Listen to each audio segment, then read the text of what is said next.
AGBA, Stock Analysis and Price Predictions. Is AGBA Group Holding Limited stock a buy right now or not? Watch this 1 minute video to the end because I'm giving you my analysis and my overall my arguments and everything, So AGBA, 20% down. Is this the end? Context, I'm using my strategy and system that previously has given me thousands of wins. But yeah, looking at AGBA, I'm quite bullish myself. I was bullish as you can see here. The whole idea was is if the price came in here and gave me the rules, I was going to be bullish. So let's see if the rules were met. My bad. Um, I do see one break here, and then now this is a bigger range, so that's not it. There's no point for me to go and do that.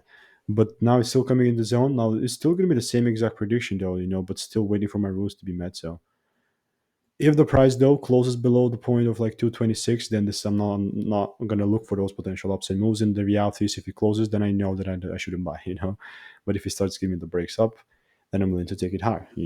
So it's not financial advice. Check out the first link in the description for free resources of value because it's free and I don't sell a course.